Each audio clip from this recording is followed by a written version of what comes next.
Welcome back to my all dear students in Sikalwar Commerce Institute. In this video, we are going to start a very important topic, that is primary functions of management. प्रबंध के प्राथमिक कार्य कौन कौन से हैं? ये question बेटा इतना इंपॉर्टेंट क्वेश्चन है कि जिसको लर्न करना, जिसको समझना आप लोगों के लिए कंपलसरी है। उसका कारण कि नंबर वन, एक तो आपका लॉन्ग क्वेश्चन तैयार होता है, नंबर टू, ये जितने भी पॉइंट्स हैं उतने अलग अलग चैप्टर्स हैं हमारे, और उन सारे चैप्टर्स के मीनिंग्स आपको लर्न हो जाएंगे। इसलिए first of all we are going to describe primary function of management. प्रबंध के प्राथमिक कार्य कौन से हैं? Mainly there are 5 main functions of management. In short, we can say POSDC. अगर आपको शॉर्ट फॉर्म याद हो गया मतलब प्राइमरी फंक्शंस हो गए. POSDC. P for planning, O for organizing, S for staffing, D for directing, C for controlling. Now we come on first point, P. P for planning. Planning को हम बोलते हैं योजना, नियोजन. It is primary function of management.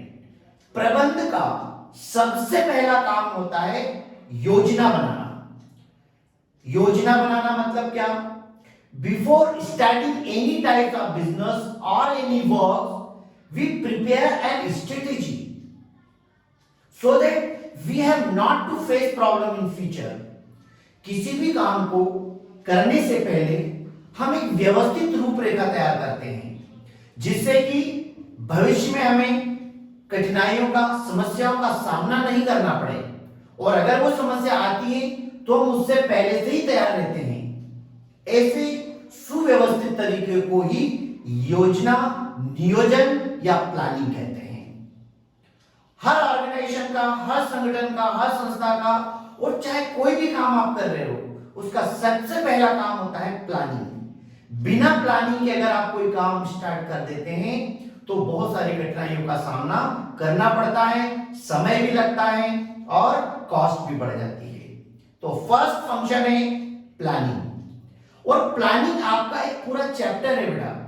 जब planning वाला chapter आप करेंगे तो उसमें सबसे पहले आपको प्लानिंग की definition, concept, meaning of planning करना पड़ेगा.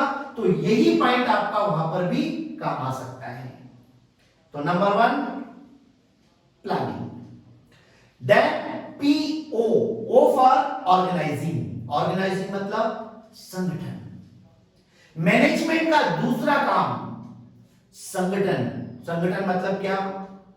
लोगों का एक ऐसा समूह जो मिलजुल कर निश्चित या निर्धारित उद्देश्यों की पूर्ति के लिए काम करते हैं.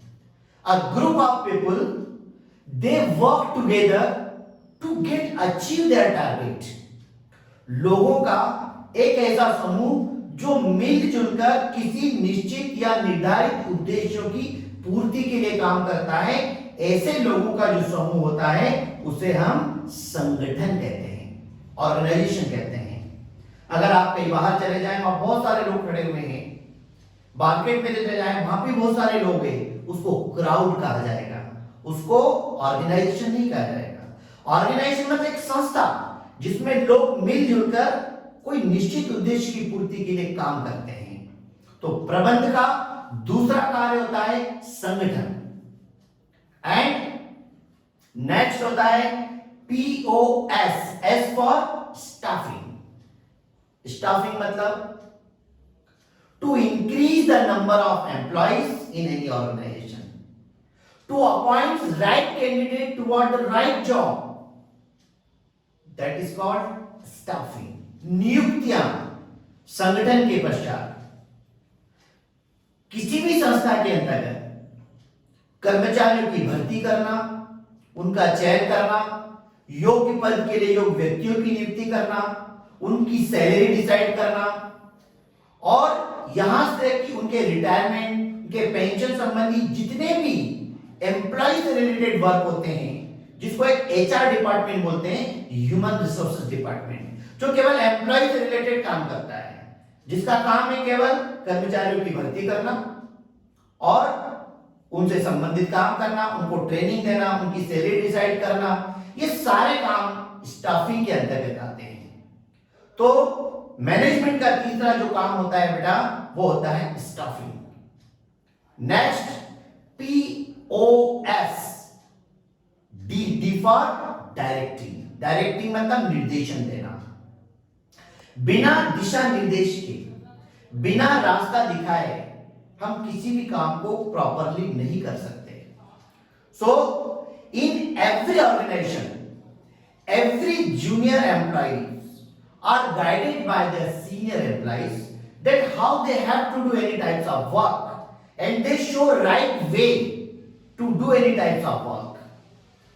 हर संस्था के अंतर्गत जो निम्न स्तर के कर्मचारी होते हैं, उनको उच्च स्तर के कर्मचारी अधिकारियों द्वारा दिशा निर्देश दिया जाता है, मार्गदर्शन दिया जाता है कि किसी काम को कैसे करना है। बस इसे ही निर्देशन कहा जाता है, इसे ही डायरेक्टिव कहा जाता है। And then C for controlling. Controlling का मतलब होता है बेटा नियंत्रण। First function of management planning, last function of management controlling, जिसको हम बोल सकते हैं PC. P for planning, C for controlling, first function planning, last function controlling. Planning बनाना बहुत आसान है, सोचना बहुत आसान है, लेकिन प्लानिंग सक्सेस कब होगी? जब उस पर कंट्रोलिंग होगा। मतलब in any organisation to do any types of work under rules and regulation and in discipline, किसी भी संस्था में नियम और अनुशासन के अंदर रहकर के काम करना, ये नियंत्रण कहलाता है। जब तक आप कंट्रोलिंग नहीं करेंगे, डिसिप्लिन अनुशासन के अनुसार काम नहीं करेंगे, आपकी प्लानिंग सफल नहीं हो सकती है। कई बार एग्जाम में क्वेश्चन आता है, planning is closely related to, planning किससे रिलेटेड है? कंट्रोलिंग से। प्लानिंग तभी सफल होगी जब आप उसके अनुसार काम करेंगे, उस अनुशासन के अनुसार काम करेंगे। बिना डिसिप्लिन के आप किसी भी काम में सफलता हासिल नहीं कर सकते हैं। तो हर संस्था के अंतर्गत अपने रूल्स होते हैं, उनके रेगुलेशंस होते हैं, उनको फॉलो करना बहुत जरूरी होता है, चाहे वो कोई सा भी फील्ड हो, चाहे वो ऑफिशियल हो, चाहे प्रोडक्शन डिपार्टमेंट हो, चाहे फाइनेंशियल डिपार्टमेंट हो। Controlling power is the most important. और कंट्रोलिंग अलग अलग तरीके से होता है, जिसको हम एक कंट्रोलिंग चैप्टर हमारा पूरा हम उसमें डिटेल में जो है डिस्कस करेंगे। तो बेटा ये हमारे प्राइमरी फंक्शंस हैं। प्लानिंग अपने आप में एक पूरा चैप्टर है, जिसकी शुरुआत मीनिंग से होगी, जो आपको यहां पर काम आएगा। दूसरा ऑर्गेनाइजेशन अपने आप में एक चैप्टर है, काफी बड़ा चैप्टर है, उसको भी हम डिटेल में करेंगे। लेकिन इस क्वेश्चन के थ्रू आपको ऑर्गेनाइजेशन का कंसेप्ट क्लियर हो जाएगा, ऑर्गेनाइजेशन का मीनिंग क्लियर हो जाएगा। तीसरा आपका स्टाफिंग भी अपने आप में एक बहुत बड़ा चैप्टर है, और सबसे पहले शुरुआत तो आपको मीनिंग ऑफ स्टाफिंग ही करना होगी, कंसेप्ट ऑफ स्टाफिंग ही करना होगी, तो उसका भी कंसेप्ट यहां पे क्लियर हो जाता है। तीसरी बात जो है डायरेक्टिंग। डायरेक्टिंग भी बेटा अपने आप में एक पूरा डिटेल में बड़ा चैप्टर है, जो कि आपको स्टार्टिंग वाला जो कंसेप्ट है वो उसके मीनिंग से स्टार्ट होता है, वो यहां पर क्लियर हो रहा है। और नेक्स्ट कंट्रोलिंग। कंट्रोलिंग भी आपका जो है मेन इंपॉर्टेंट पूरा टॉपिक है, और उस कंट्रोलिंग की स्टार्टिंग जो है वो मीनिंग ऑफ कंट्रोलिंग है, वो कंसेप्ट यहां पे क्लियर हो रहा है। तो बेटा ये जो क्वेश्चन है इतना इंपॉर्टेंट क्वेश्चन है, जिससे आपका न केवल एक लॉन्ग क्वेश्चन कवर होता है, बल्कि आपके पूरे 5 चैप्टर्स कवर होते हैं। ठीक है, इसके पश्चात भी अगर किसी स्टूडेंट को किसी भी प्रकार का कोई डाउट हो, कंसेप्ट हो, क्लियर करना हो तो मुझे कमेंट्स बॉक्स में कमेंट्स कर सकते हैं। Thank you.